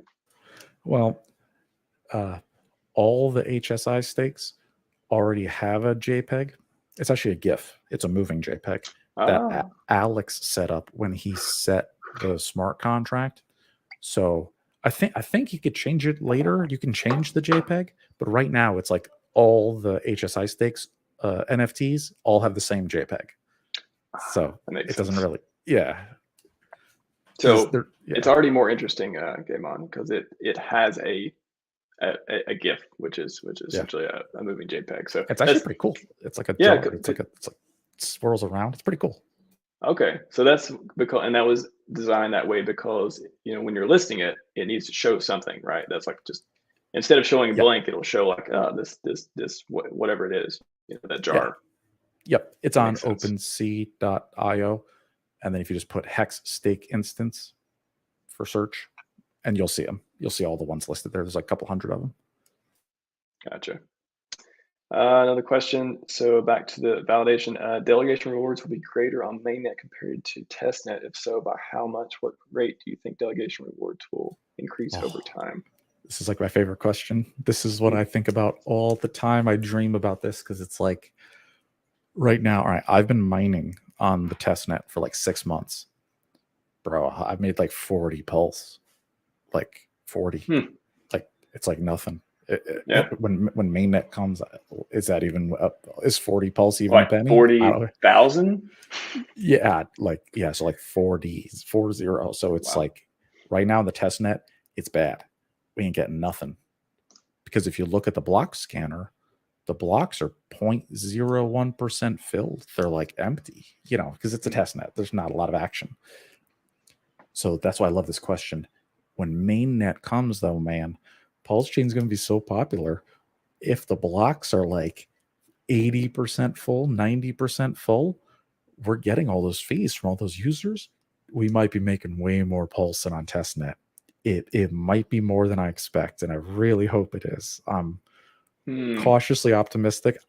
In the beginning, I know it's going to be slow, but within 6 months, it might ramp up pretty quick, and then we're making, maybe it's eventually to be 10 pulse a day, and then it's like 50 pulse a day, and then we're mining 100 pulse a day, and then the price of pulse is going up too, right, over the next year or two. So those multiply.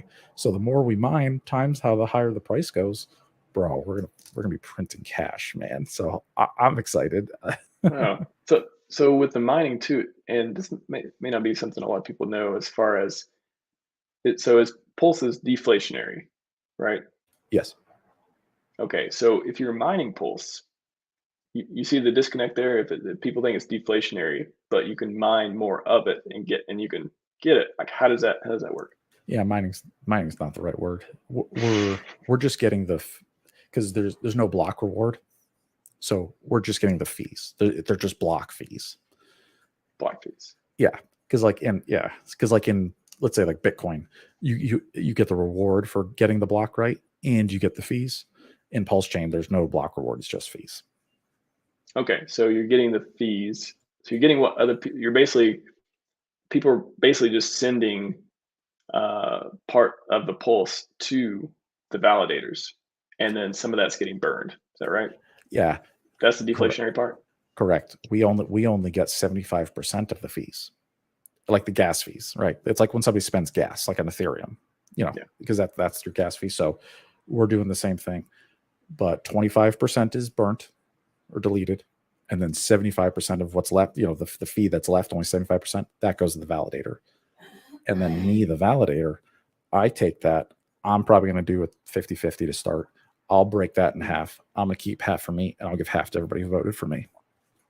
And that's how it works. So the difference between Ethereum today and PulseChain at launch would be Ethereum is inflationary because when you mine it, when you process transactions, you're making more Ethereum to pay the miners. Right? Yes. And with PulseChain, you're not making any more. You're actually just taking it from the users as fees. The validators get it, and validators, aka miners, and is a corollary. And then part of that fee is burned, making it deflationary. Yes. All of the PulseChain tokens that are ever going to exist will be created on day one at the fork, at the snapshot. The only way to get Pulse in the beginning is you had to sacrifice last year. If you didn't sacrifice, then or you have Ethereum in your wallet, whatever, you get the one copy. But it's that's it. At the beginning, either PulseChain is born with, let's call it, 1 trillion coins. There will only ever be 1 trillion, and then 25% gas fee burn. So over time, we have less and less and less. Wow. It's almost as if it was designed to pump real hard forever. That's a great pump mental. Yeah, dude. The deflationary plus the burn. Oh, yeah, it's really good. So good. Yeah. Doug Griffith says, have you finalized your reward ratio for your node? No, I have not. I want to see the competition. In the beginning, the first 3 nodes should be Richard's, because that's what he did for the PulseChain. He only launched 3 because that poor guy, he's not poor, but he spends his Amazon bill. It's $50,000 a month on Amazon for 3 validators that Richard's running. That's expensive, dude. That is like throwing money down a freaking toilet to run those servers. So I bought my own hardware. I bought the servers, firewalls, physical equipment. I don't want any monthly expenses beyond like the internet. You know what I mean? Like, so, but I expect Richard to start with the first 3, just like testnet. His validators defaulted at 50-50 fee split. I'll probably beat that. I might go with a 55, maybe 60%. I haven't figured that out yet. And I'm going to have 2 validators. There's going to be one called David Feeder. That's just like my personal one.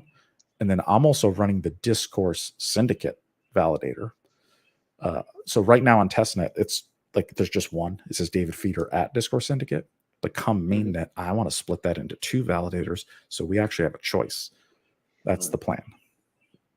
Wow. So as far as the Discourse Syndicate, that's going to be up to Kinetics and RG3, how they want to set that return fee ratio to their voters, and I'll figure out what I want to do for mine. Well, so that makes me ask another question too. Like, what are the ways to make money in PulseX? That the ecosystem. Like, how we talked about your stakes and delegating them. Well, we haven't quite talked about it yet, but that's one of the ways. You talked about being a validator yourself. Price appreciation, of course, but like to you, like what are when you're doing this checklist, I'm sure you have been over the last few months of like how can I make money off PulseChain? Like let me like which directions can I go? Like what are the main ways to do it? I guess we'll start with the least risk. Okay. So the least riskiest way to make extra coins is going to be voting for a validator, or call it delegating. So that's number 1. You're not making a lot. You're only making a little, but it's 0 risk. So your coins are like in your wallet, you're safe. Same thing with PulseX coins. On the PulseX exchange, you can do those single-sided staking pools. On the testnet, they had that PRT token. So all you did is you take PulseX and you just stake it, and then you get PRT coin every day. So single-sided PulseX stake. Yeah, party every day. So that's like also 0 risk, and you get free coins. So that's a great way to make money too. So those are no risk. Those are just like free, easy. Another one that's going to be pretty free and easy is actually this is free pulse.io. Felix and Victor are going to be running a faucet that'll be giving away Pulse for free every hour. You can Ooh, go I there was and click asking a about that. button. I'm wondering who's gonna do something like that. Because I know they're Yeah. doing it on PestNet, but I didn't know if they're going to set up a fund to do it on mainnet. Oh yeah. Oh yeah. Both of those guys sacked big for PulseChain, so they're gonna do it. And the profits they'll make from the mini games in the casino funds the faucet. So yeah, they'll be making money. So good. So good. Yeah, man. So I mean, my kids will be trained. I got 3 kids. I'll have sitting here clicking that shit every hour, like farming it. You know what I mean? Like wow, gold farming. Oh man, we're gonna have the like the bird thing. Yeah. There's got to be something you can buy on Amazon that does that. It just clicks the button clicker. Yeah. Well, they put one of those damned Google captchas on it, so you got to click on the water planes or airplanes. So we're going to need some capture breaking software. But then if you get capture breaker clicking software that can actually click through those with a robot, you could make multiple virtual machines and just hit that faucet all day long. So you'd actually make a fuck ton of money. Well, I was thinking that'd probably just be good for kids to learn like how to identify shapes and colors and things, right? So there you go too. You got kids, put them to work. Yeah. And so that's cool. That's pretty much free. That's pretty much risk free as long as you don't play the casino games. Then it starts to get a little more risky. Then you're talking about, okay, now you can be a liquidity provider on PulseX. So you can take 2 coins and you can stick them in there and you're the liquidity, but you'll be getting incentive token on top of the fees. So that's pretty cool. That'll be a good way to make money, but you got to know what you're doing with that liquidity providing. So, I call that like medium risk, medium reward. Permanent loss is relevant here from the PLS and PLSX we talked about earlier. Yeah, exactly. Yep. So that's one way to make money, but it's, you got to be on top of it. You got to know what you're doing. Yeah. Other than that, it's pretty much just like anything you could do on Ethereum. You can stake your hex, you can play with Hedron, you can buy and sell maxi coin, you can trade. Right now, that's about it, though, as far as ways to make extra coins that I know of on PulseChain. Okay. Yeah, I mean, there's a bunch of different projects that are. So, are there projects on PulseChain or in the Pulse ecosystem? You talked about Maxi. So, are the plays there? Are they because you'll be getting a copy of those coins there too, and you can use the systems like Hedron, for example, or like what are the plays with the the ecosystem around this? Yeah, like for Maxi, what I like to do is I play Maxi against the Hex trading pair. So you look at Maxi and you look at Hex, and I can I buy and sell Maxi when Maxi's trading at a really high premium, sell it, and when it dips back down, I buy it back, and I just keep swapping between Maxi and Hex because I like them both, right? So I don't, even in the end, if I don't care which coin I end up with, they're both great in my opinion. Maxi's very cool. Yeah, so I like doing that. I like those kinds of trades back and forth.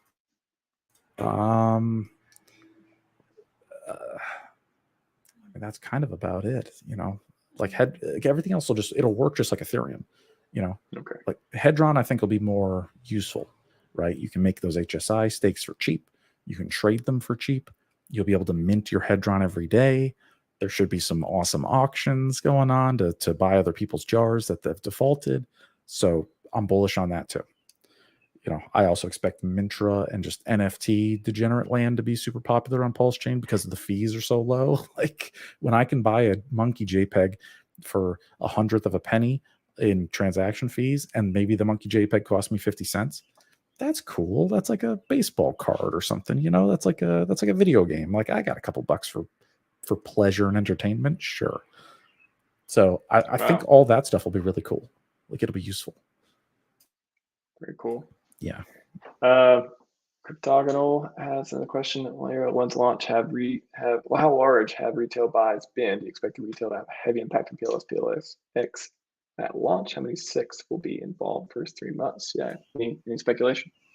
Yeah, I think in the beginning, like most of the volume is retail, right? It's all the small guys in the beginning, people buying and selling PulseChain. How much do you think from the community? That's the Hexagons, the Sacks people, all that. How much you think gets to a broader audience, to the watch people, to the luggage people, to the luxury goods crowd, to anyone who may get a postcard or mailing card or see an ad?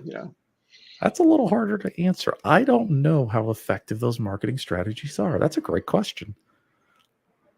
Are we going to have a whole bunch of like, Ethereum streamers that are they turn into PulseChain streamers after a few months? I think so. Not too crazy, right? Well, you totally might, man. We might. And there might be some big names flip-flopping coming on over. I'm cautiously optimistic, but yes, I do expect some big influencers to change their mind and turn around. Yeah. The most hilarious, it just popped in my head, was saw a couple hours ago, the meme of somebody tweeted, "Which founder do you like better?" And it's got the picture of Vitalik in some unicorn suit or something on standing next to the ocean on a cliff somewhere, and the other picture right beside it is Richard on, decked out, part of the documentary type thing. It's got big PP on the license plate. It's just bling everywhere. Which founder do you like better? I'm like, Ethereum bros, Ethereum people of all kinds. Meet Richard Heart. You hate him? Are you sure you hate him? He's giving you a lot of stuff here. Are you sure you hate him? Yeah, man, he's cool as hell, man. I would much rather hang out with Richard than Vitalik. Oh my god, like, you know what I mean? Even if he's not corporate. I mean, yeah. Vitalik's not really corporate either, right? He's just like, no, he's a outrageous hyper nerd. Are you kidding me? He's like he's like almost on the spectrum. He's so genius. You know what I mean? Like, I look up to Vitalik. He's cool. Like, he's super smart. But like, Richard's way cooler. Like, there's no question. Yeah. Cool factor. Yeah. I mean, Vitalik is nobody can say anything bad about Vitalik. I mean, what he's done is just insane.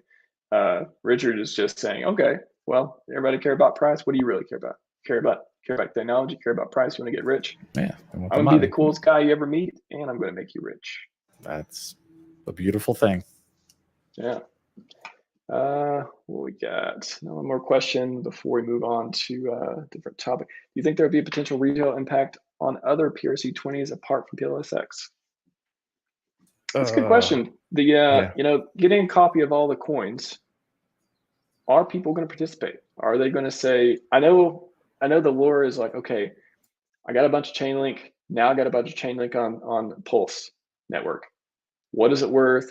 I still feel like anyone, and there's a lot of people that trade. A lot of people, the vast majority of people, they do some trading in crypto. They watch the prices go up and down. They click buy and sell. They're not staking for 15 years. Most people, not yet at least. Yep. So if somebody told you, hey, this guy, this network just launched, and you got a copy of all your coins on this other network. All you got to do is click this button, MetaMask, whatever. Check it out. See how much they're worth. Sell them all if you want, whatever. But now, a little bit of your consciousness, that little idea is now in your mind of, hey, what is PulseChain? What is this stuff? There's other coins. Oh, I have all my coins? Like, do you think that's going to take, what we're thinking in our minds, extremely biased, obviously, all of us here. But because we've been in it so long like this, do you think the average person who participates in crypto, do you think that's going to be, that's going to psych them up? They're going to be into it? Are there any examples of other networks that are happening? Like, I know not getting a free copy of your coins, but with Solana and Avalanche and all these other networks, are there other examples of this ever happening before that we could lean on? Well, not like this. I don't think so. Not like this. I mean, this is the biggest airdrop in history ever. Like, ever. Nobody's gotten this many free coins. And they are clones of things that already exist. So yeah, this is totally new territory. There's never been anything like this. Most of the stuff was kind of been like PulseChain. You sacrifice, or you ICO'd in, you pre-bought, and then you get your coins when it launches. But this is a whole new world. And for specific PRCs, it really depends on which one. I think this has got the possibility for, like, let's talk about Mana from Decentraland. Yeah. PulseChain has the possibility to completely fix Decentraland. It'll work again. You will be able to afford it. The land will be affordable. The game will function. You can do your little microtransactions, and it'll be cool. So I could totally see certain projects, but the developers of those, they have to support the PulseChain. The devs have to want to come over and do it. Because otherwise, I don't think just random coins like Chainlink. I don't think P-Link. It's not going to be worth much because it doesn't do anything. Nobody's using it. Chainlink doesn't support PulseChain. So it's like it's just But with Decentraland too, like what is the problem there that it just costs so much to do the things fees, there? the gas fees, yeah. Because like you want to buy, let's say a hat. The hat's $5. Well, that's a $20 gas fee to get your $5 hat. So it's like you're literally spending 4 times the value on transaction fees versus the item you wanted to purchase. That breaks the game. And what would they have to do? Like, for example, we know Chainlink is going to be broken until they update it because it uses oracles and all this different stuff. Yes. But with Decentraland in particular, can't you just switch over to the other network? Like, how much needs to happen from the company, the founders themselves to make that happen? All of their web interfaces, so like the decentraland.org and the actual like video game GUI you're looking at. It's pretty cool. If no one's ever tried it out, you should try it out. It's actually pretty cool. Yeah, right. Like it's actually not, it's neat. It's it's pretty cool. It's older now. I think, and I'm not a full stack dev, but like I think all they have to do is they would just have to rework all of the pointers on their web servers. Every reference to the Ethereum blockchain, they'd have to point those over to the PulseChain, and then it should work. In theory, the game will still function, I think. Yeah, that's what I was thinking too. It doesn't seem like tokens like that. It doesn't seem like there needs to be much to make it happen. And and again, the advantages would be the lower fees, which is one of the problems you have there. Oh yeah. Are there other advantages or disadvantages even? I mean, disadvantage might be it's a little further away from the centralized exchanges, because you got to I got to buy Ethereum and Coinbase, and then I got to bring it to MetaMask, and then I got to go over the bridge into PulseChain, and then I get to do my thing, and then you got to bridge out. Actually, getting mana would be harder. PP mana. Yeah. So it is a couple more steps from a centralized like Coinbase, so it's harder for regular users to get there. I say that would be the biggest negative. Okay. Yeah, I'm just waiting for there to be some big coin founder or some big community that's on Ethereum that says, "Hey, PulseChain, we support it." Like I can't wait to see those tweets of like, "Oh my gosh, blah blah blah, supports PulseChain. They said they're going to support it."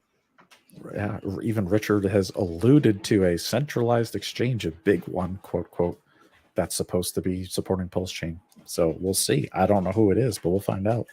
I guess we'll have to catch the live stream with CZ soon, huh? Oh, no, don't say that. I will be so pissed if that happened, bro. Binance is partnered with PulseChain. Dude, I will smash my keyboard and be like, no. Hex is now number 6 on CoinMarketCap. What will it take? Like, what is the asking price for that to happen, David? What's the asking price? If CoinMarketCap properly listed Hex at number 4, where it belongs with a full coins, I'm talking full, stats, then we could forgive CZ. Fair enough. But they'd have to fix CoinMarketCap. Then I could forgive him. Then we can, we'll give him a pardon after that one. I mean, he has been one of the most successful entrepreneurs and like the richest guy in crypto, allegedly.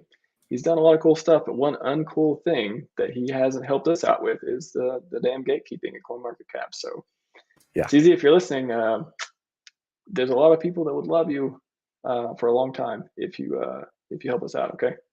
Totally. And I'm sure CZ's a smart guy. He knows how to buy a dip. So I bet you. Plus, all of the Binance Ethereum, they're going to get a copy of that PulseChain. That could be a couple 100,000 coins. It's not going to break the bank, but at least it's something for them.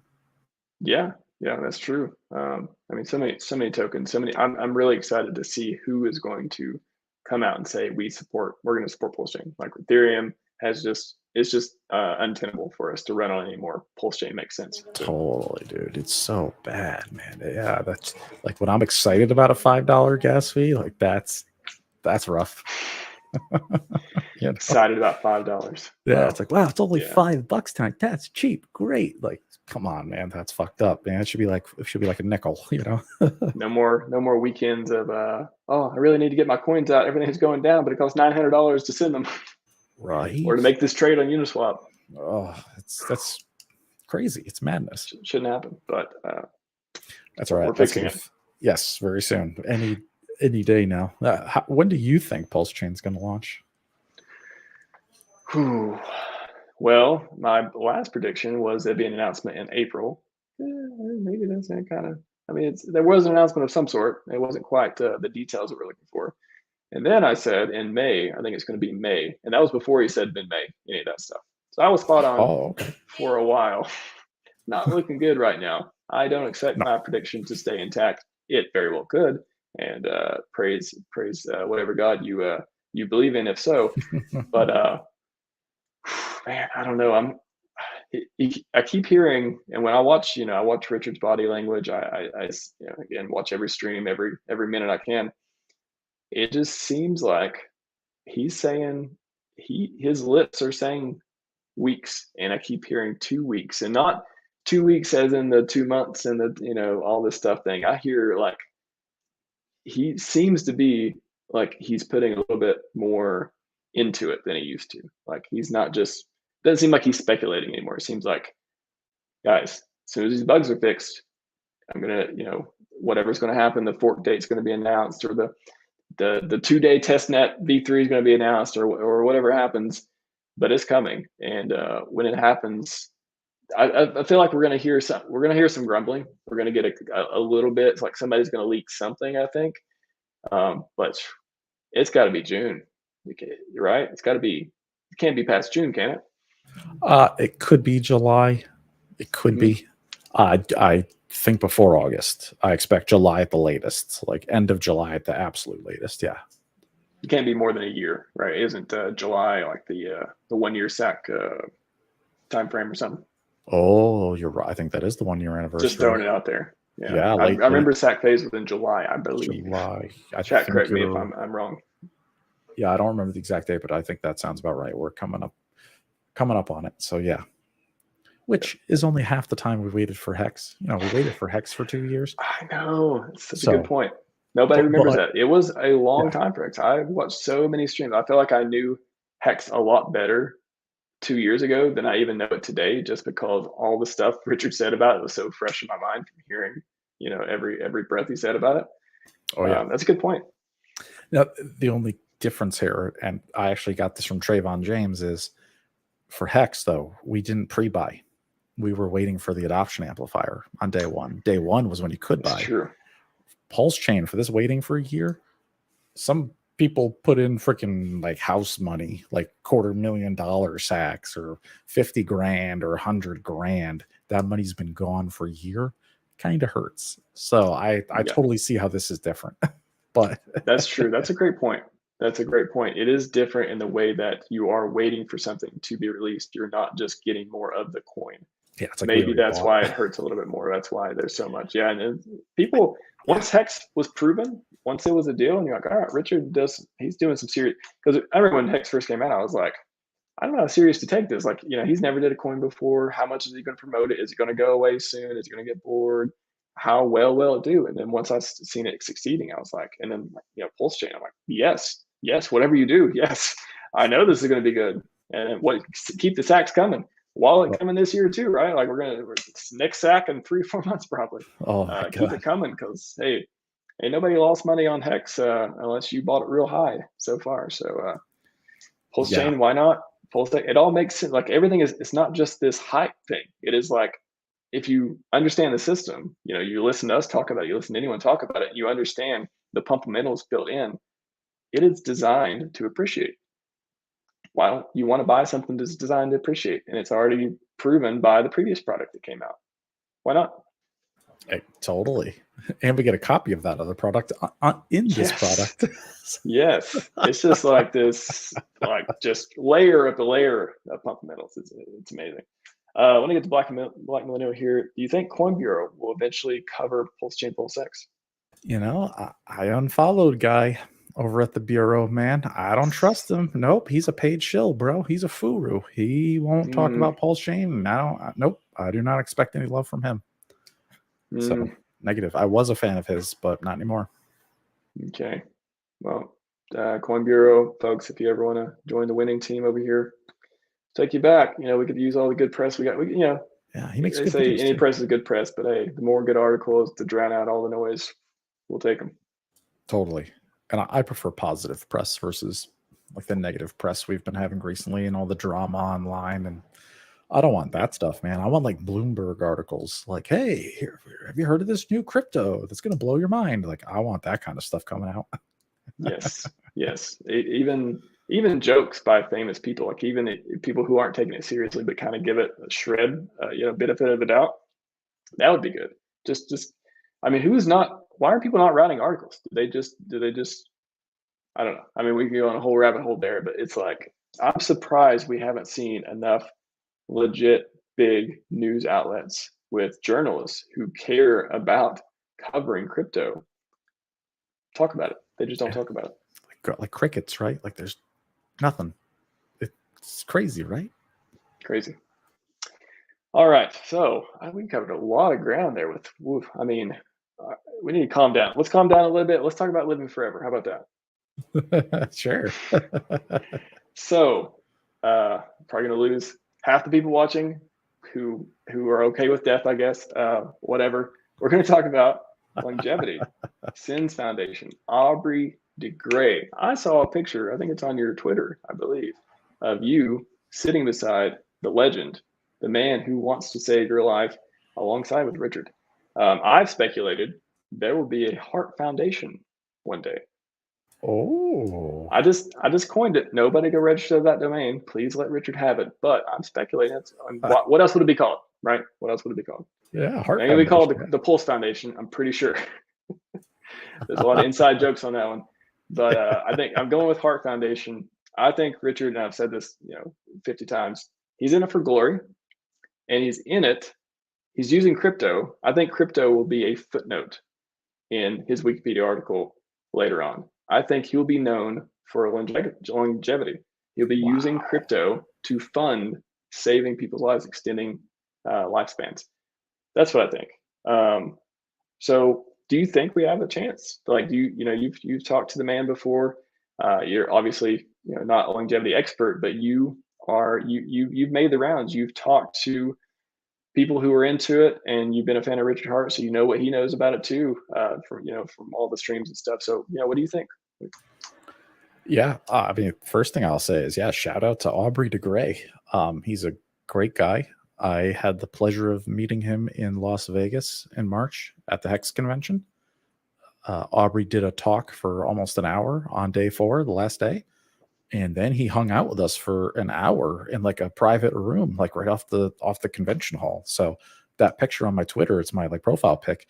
I get to sit next to Aubrey at the table. We were kind of at like a big round table, and I was sitting next to him, and we got to hang out. It was awesome, man. He's breaking bread with Jesus. Yeah, dude, it was crazy, man. It was crazy. It was so cool. And yeah, I mean, I don't want to misquote him, but longevity escape velocity, which is to like how much longer do we all have to live to get to the point where we get the medicine where we might live for hundreds and hundreds of years. He said we're like 30 years away. So if you can live another 30 years, if you got another 30 years in you and you can do it, you might live longer than you expect. There might be some therapeutics, and they're just generation 1 at this point. Like, they're going to be brand new, but we could be the first to get the first generation of these various therapies that clean out the damage in your body that, kind of basically stop aging.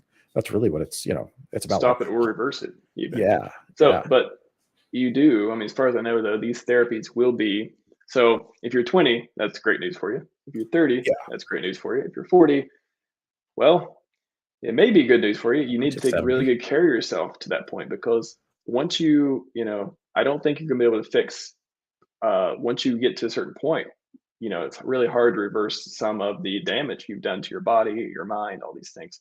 Yeah. So if you're maybe 40, 50 and above, hopefully within 30 years, maybe sooner, maybe 10, maybe 20, maybe 30 years, but let's say 30 years, worst case, you need to take really good care of your body, because once these therapies are available, and hopefully we can all afford them, the therapies are going to target, what he talks about, Aubrey talks about targeting different areas. There's these hours, there's like an hour or two TED talk, at the Google campus as well. He did a couple talks I've watched where, there's like 7, 8, 9 different therapies, areas to target that will reverse aging. Just explains like a car, right?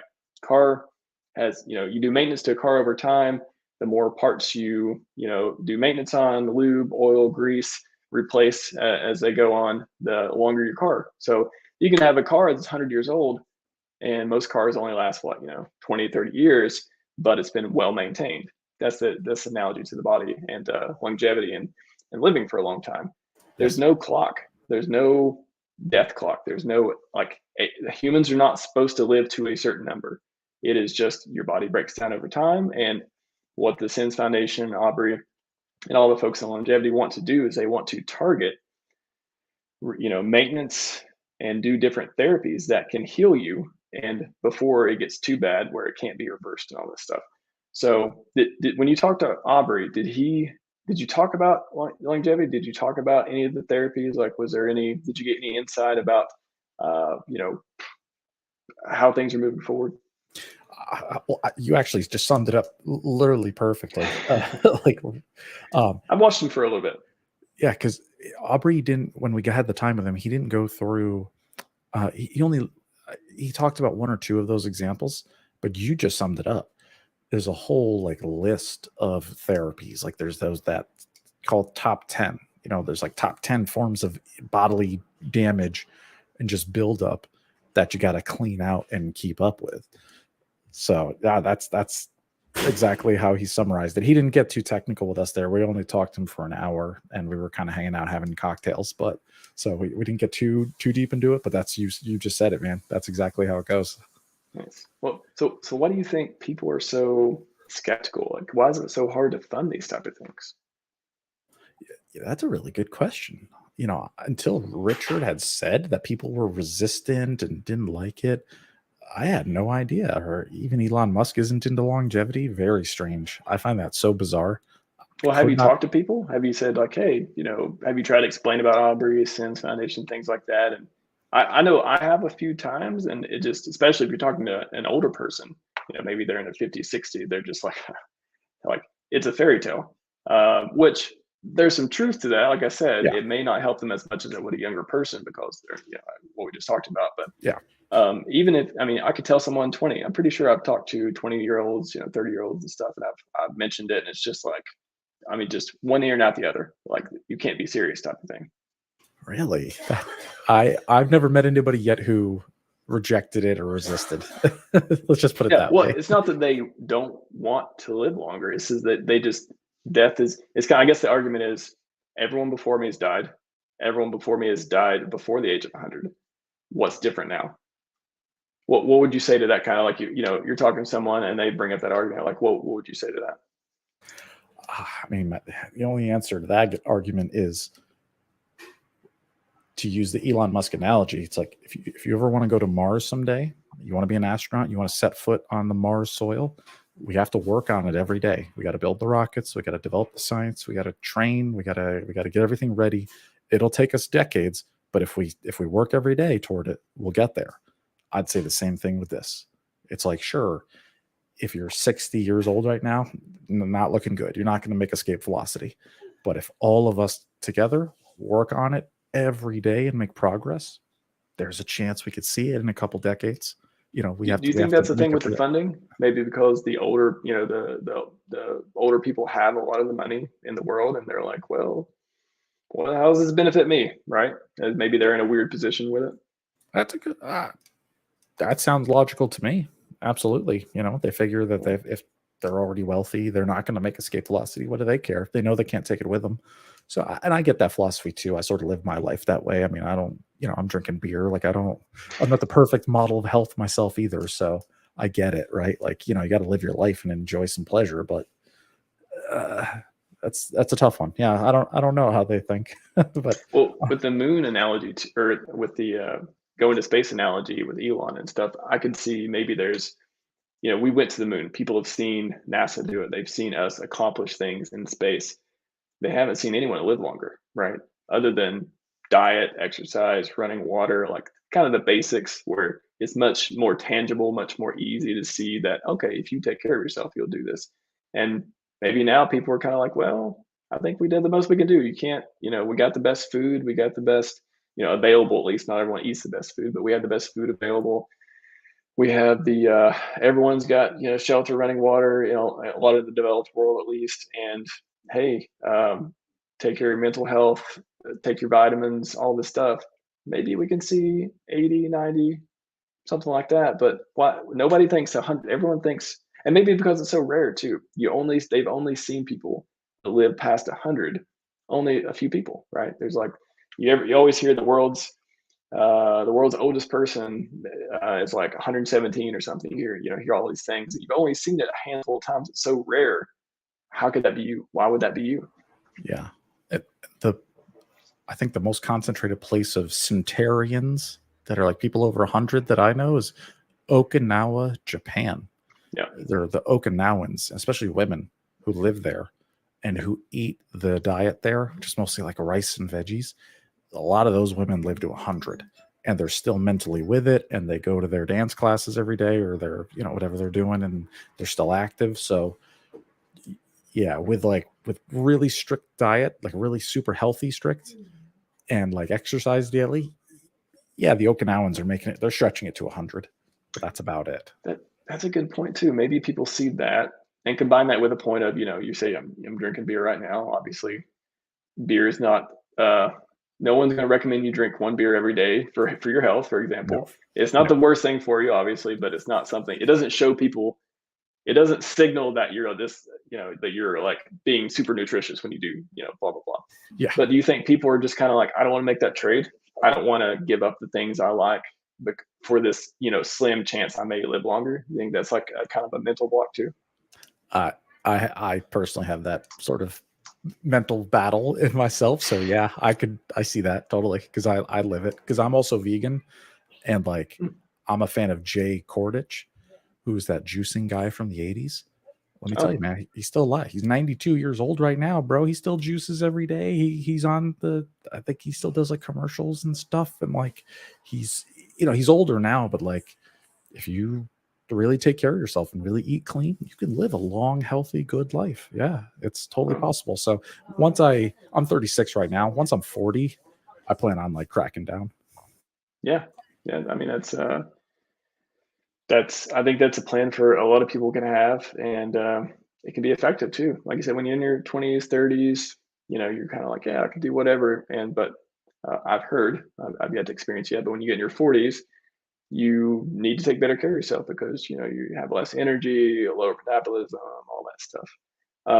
Is it just a problem of needing more billionaires to fund it? And it ties directly into Richard's. But for example, Peter Thiel, he has talked about longevity, especially recently. I mean, he loves Bitcoin too, but he is billionaire, and he seems interested in funding it.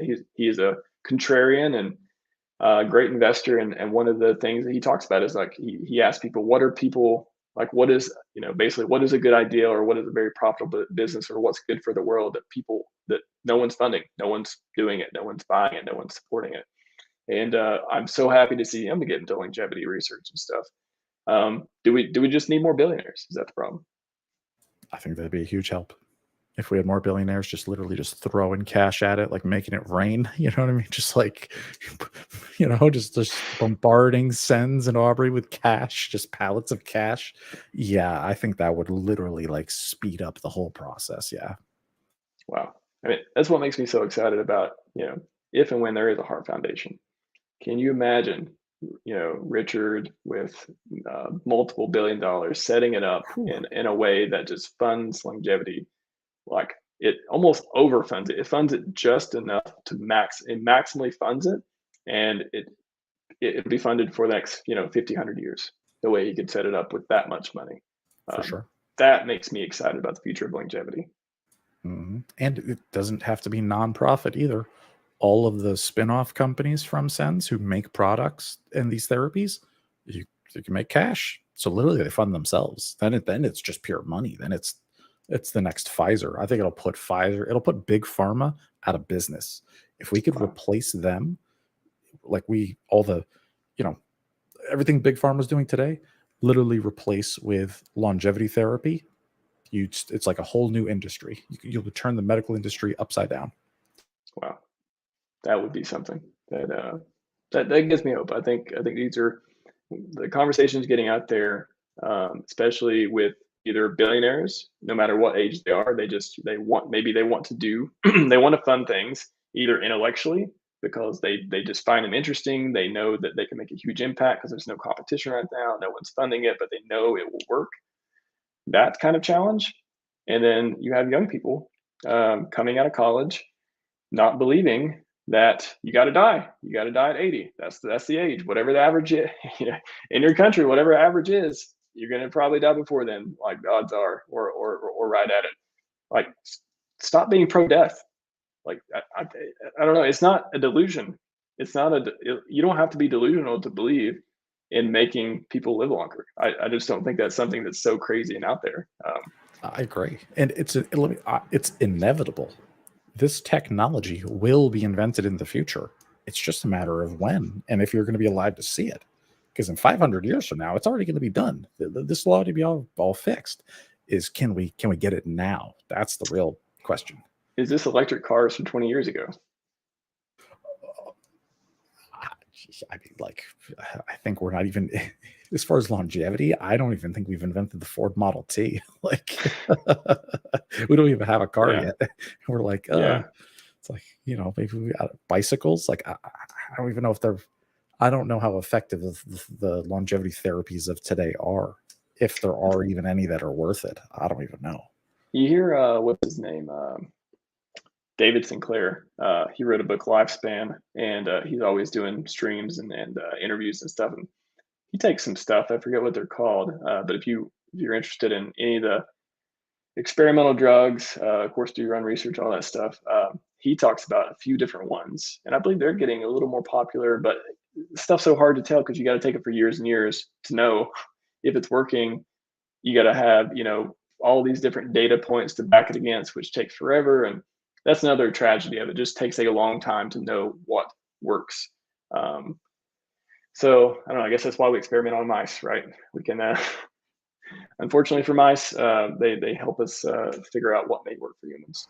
Yeah, I wish there was some better way we could use supercomputers, kind of like the picture behind me, to just synthetically crunch the numbers and almost like a hyperbolic time chamber where, like, in these computers we could do 100 years of research and synthesis in like 10 seconds because the computer just goes through all the permutations and possibilities. That's a good point. Maybe technology helps us go faster. Maybe we're thinking 30 years now, but then when quantum computers are here or some other groundbreaking technology comes, maybe it cuts it in half.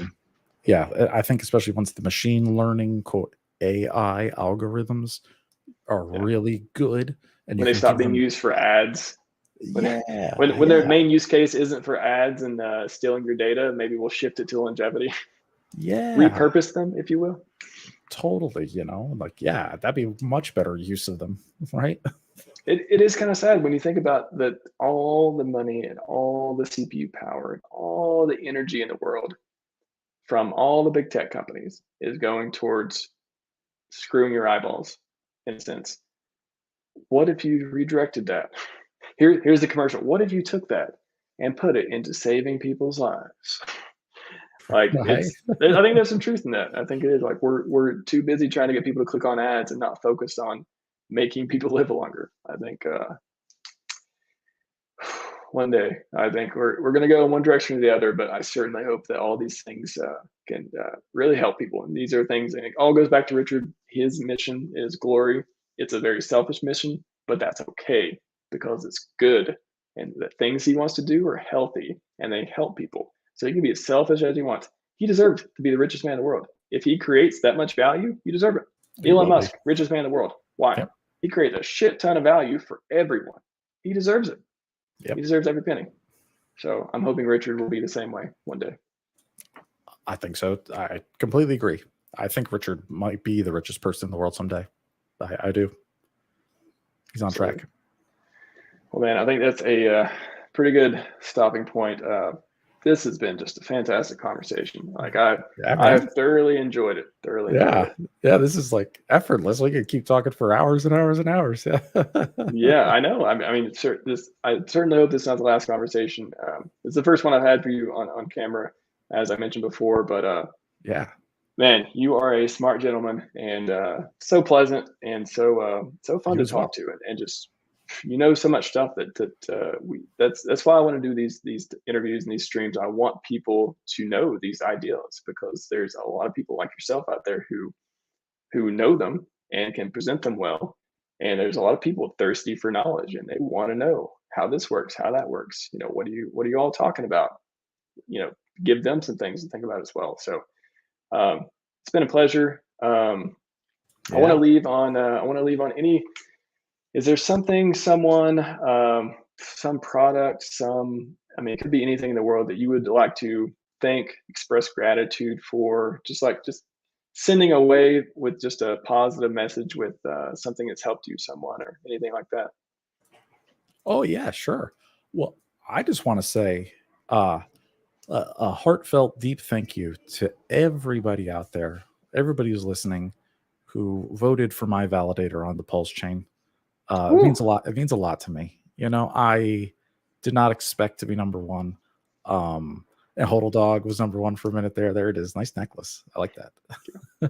So, yeah, I just want to say thank you to everybody who voted for me to get us to number one. I really appreciate that. That means a lot to me. I'm really, it's like, it's personal. You know what I mean? Like it really, that really means a lot. It's something special. Something I can. It's like a life goal. Like as soon as Richard said, like, we're going to have validators and we need guys who can run servers, I was just like, pick me. So it's been like a dream come true, and mainnet's not even here yet. So yeah, wow. That's what I, well, that's you what know I'd what they say, if you're not first, you're last. That's what Ricky Bobby says. That's right. And that's great. I think you deserve all the praise, all the kudos, and you're doing a great job. Super valuable member of the community, and we will definitely talk again. Absolutely. Thank you so much for having me on. It's been an honor to meet you. I'm glad you've, because you're an OG. You've been around for the whole time, but now you're coming out in the public, and now you're, a Hexican on TV with the rest of us. So welcome aboard. It's good to have you as part of the streamer community. This is awesome. We need, more folks that help do this, the better. And I think you're doing a great job, and you're a smart guy as well. So thank you for having me on. It's been a pleasure. I appreciate it. I just had to have some utility. I want to come out. I've been following Richard for years, and I thought, you know what? I want to talk to more people. I want to get in their brains. I want to pick their brains for ideas, and I want to help the community. I haven't done enough of that, so I'm just catching up. Yeah, cool. Good stuff, man. All Keep right. it up. Will do. Thanks, everyone. Killed it in chat today. I appreciate it. Drop a like, drop a sub. I'm trying to get more people on the channel. I've got a ton of interviews lined up next week. Told myself I wasn't going to do them every day, but I got like Monday through Thursday booked next week. I'm not sure they're going to beat David's interview today. That this was just amazing, but there's some pretty good guests as well. So until next time, take it easy. All right, guys. Thanks. Bye-bye.